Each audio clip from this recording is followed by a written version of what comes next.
All right, here we are. We're back again. We're back. Third installment. Okay, so FAU Sports originally was thought of as from Hargrove Engineering, where I'm a business development officer, and we got a call to build a soccer stadium. Two countries wanted us to build soccer stadiums, and three countries wanted us to build soccer stadiums Sure. based on the Paul Brown design. Okay, one of them wanted to have a dome over it, et cetera, but that's an award-winning design where Hargrove Engineering was a subcontracting general engineer for the project. So I determined that we would create a sports practice on architecture, engineering, and as a construction manager, and that we would build an infrastructure around it so that we would have plenty of work. Sure. And so the whole idea is to create planned unit developments where, you know, how they have the Arnold Palmer golf course and they build a housing development around the golf course. Okay.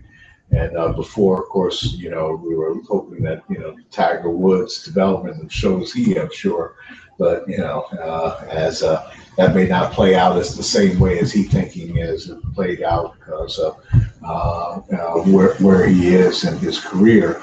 But the whole concept still works in terms of, one, creating urban sports clubs. Right. Okay.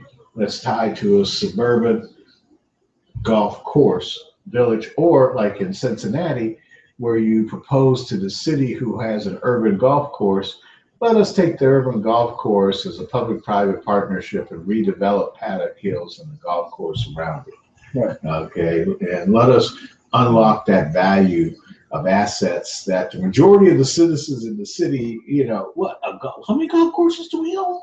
What are we doing with the golf course? Okay. How's that helping the kid in the hood? Right. So now we could talk about unlocking that value to help that kid in the hood so that we're running a program that's taking advantage of the recreation and the park center and et cetera. So we have the money now to pay for the staff to help the kid in the hood. Right. Okay, Todd Bristow's in charge of that, and as we create a new international sports infrastructure for the 1.4 billion people of the African Union through a program that we call, working name, Friends of the African Union Sports.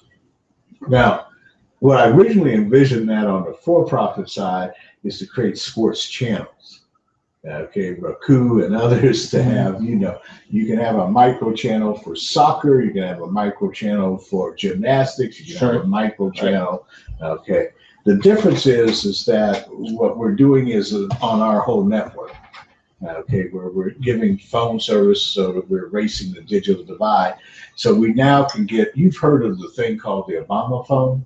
Of course. Okay, all right, well, that comes out of a $5 billion universal fund that President Obama set up that we qualify for. Right.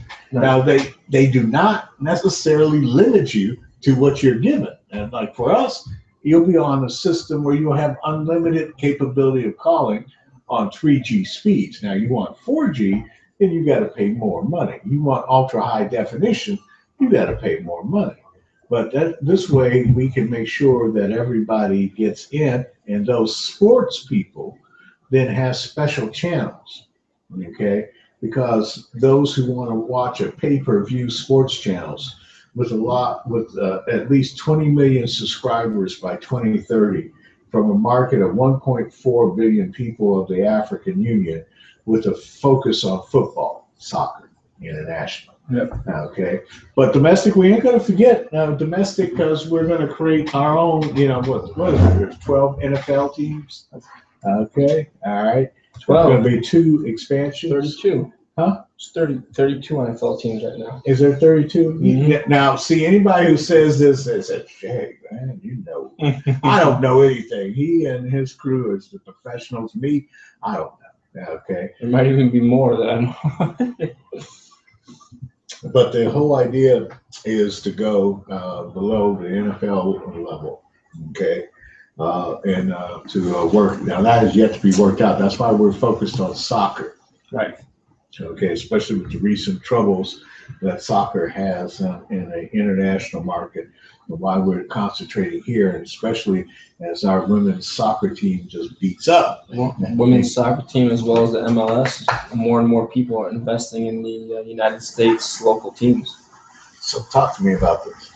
Well, I recently heard on the radio very, things that are no-brainers to invest in, and soccer is one of them. LA Galaxy, New York Red Bulls. And they bring in guys from international powers like, David Beckham played for a while. I believe he's still playing for LA Galaxy, but then Thierry Henry, French international player, playing for the New York Red Bulls. They started using that to build the Major League Soccer League. In the New York Red Bulls, I said Red Bull, drink? The drink. Okay, so they're allowing immediate tagging relative to that. So you could have the Cincinnati Cokes and the Detroit Pepsis. You could, yeah. Okay. Well, it's they brought more and more European power in, and Thierry Henry, I mean, that was 5-6 years ago when I was still in New York. Mm-hmm. David Beckham as well, but they're bringing more and more European top players and international players. Brazil. See, we would focus on the players in Africa, the players in Brazil, right, who are top players and are recruited to Europe.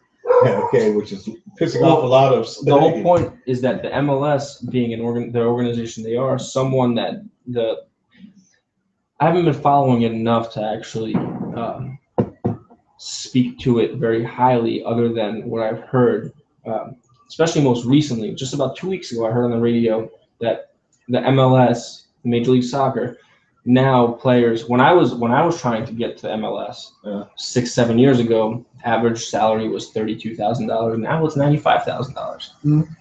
Average salary.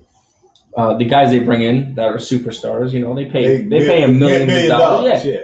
Right, but they have to get the money from somewhere. So obviously investors are backing the Major League Soccer in the United States. So there is a market for it, and they're very highly regarded for it. And funny, we talk about all this now, is ever since that you and I connected, more and more talk about integration in sports.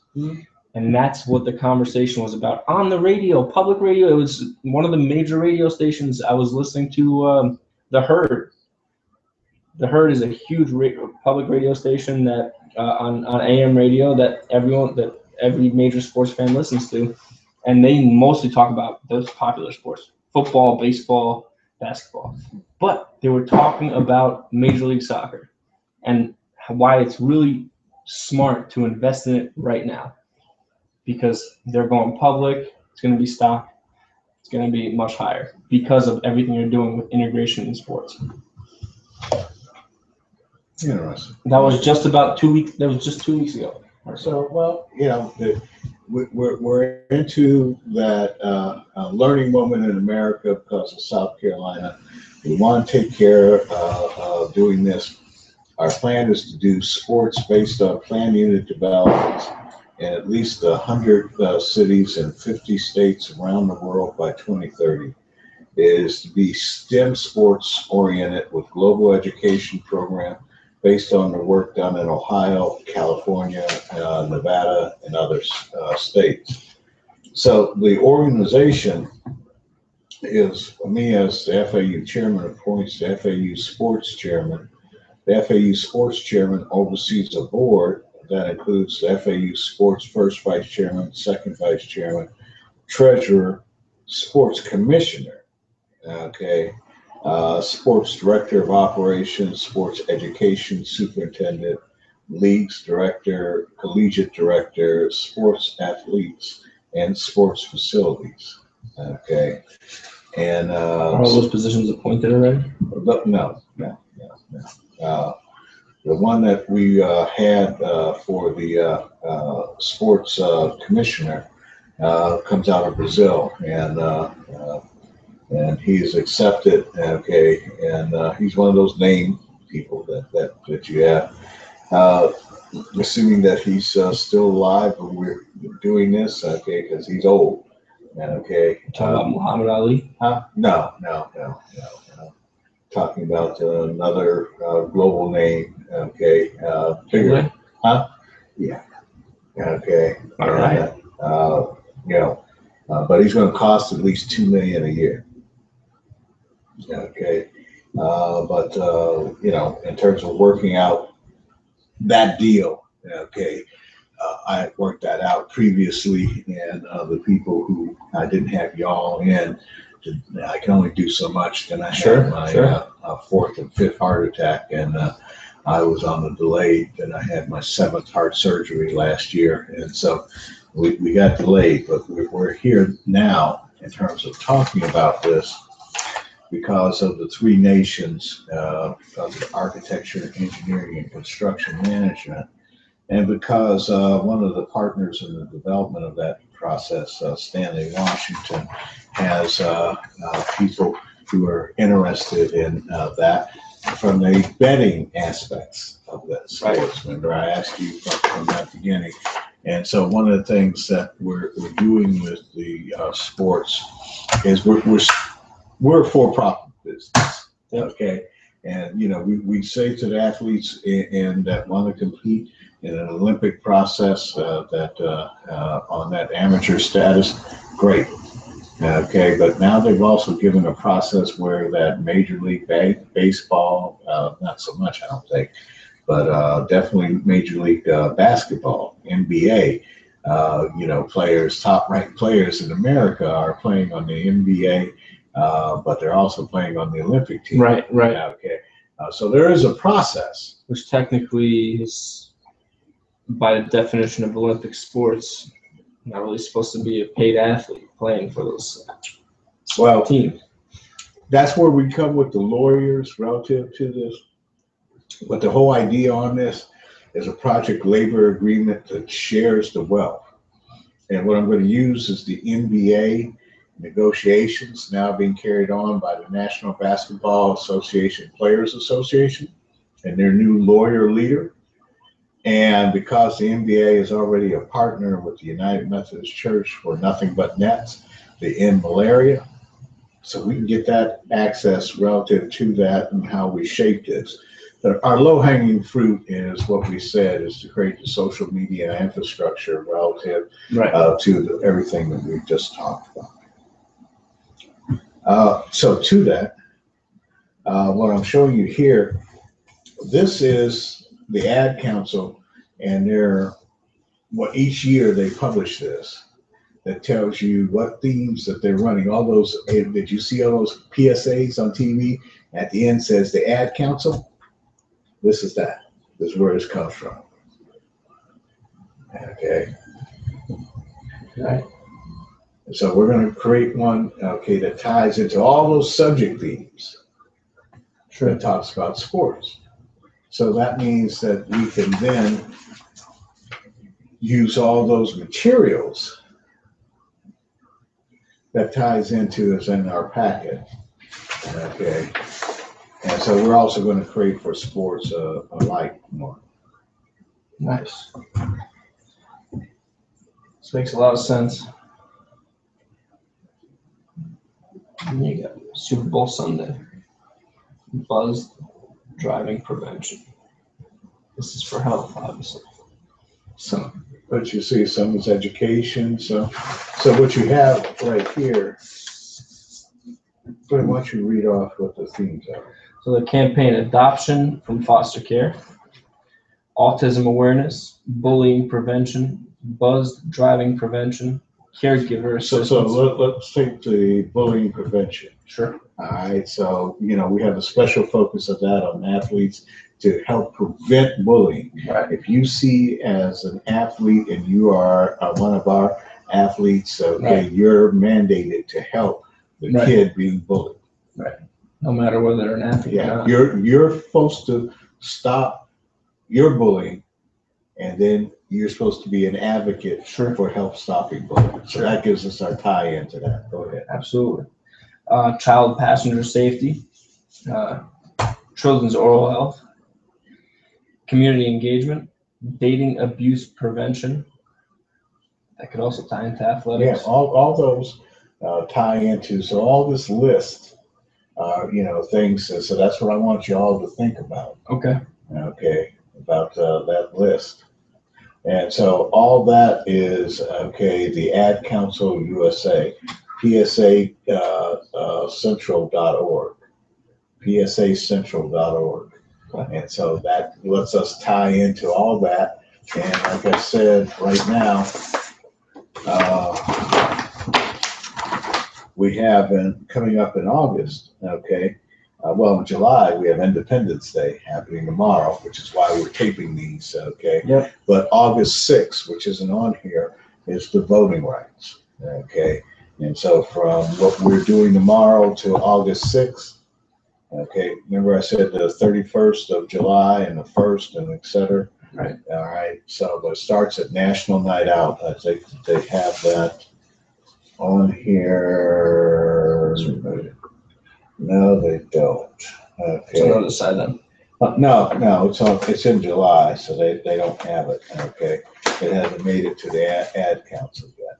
But we're going to tie into that because here in Cincinnati, the shootings have increased. We think that sports and keeping young people out and having something for them to do with sports like midnight basketball, Sure. okay, would keep them. Well, just from my day and age, when I was in middle school, we had something called Teen Night at the YMCA. Every Friday night, Teen Night was from 6:30 till about midnight. Well, we may do that at the Melrose, but we're most likely going to do it at the Recreation Center. Yeah.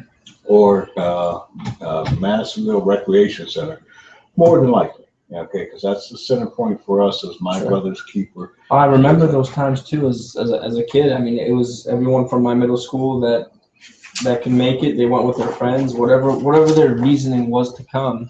I always went because I went with my friends. And,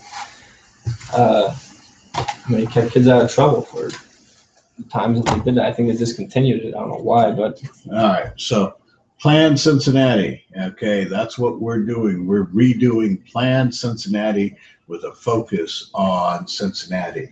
So the plan implementation, our partners are committed to seeing the success of Plan Cincinnati, and the implementation began even before it was officially adopted. Well, that was in 2012. We started on this on 2009. Okay, it took us 3 years, of hundreds of people in the community meeting for 3 years to adopt this official plan of the city. So now in 2015, 3 years after it's adopted with the new administration, I charge that you and your group join me. And again, the part that we're talking about is the infrastructure, that we are able to compete to be the pivotal economic force in sports in the region, that we connect to bring people and places together around sports, that to develop an efficient multimodal transportation system that allows young people to participate in those sports, because their parents may not, or guardians may not be able to get them there, but that we will have a safe and means of them getting there, and that they may not be able to hang around the neighborhood and et cetera. We'll pick you up. Right. Uber for the community. Right. Okay. I was just thinking the same thing. Yeah, live, strengthen our magnet city, and energize people. We're going to energize because that's the whole thing against Let's Move, against obesity. All right, so that's how we engage the mayor, the city council, to say, our program is utilization so that they don't grow up like us, overweight, and with the health issues that go along with it, that they learn at a young age in preschool. So we have Taft Elementary, over 350 kids in which to work that out with the Parent Teacher Association. So we're open in August. Okay, so questions? None at the moment. Thank you for your time.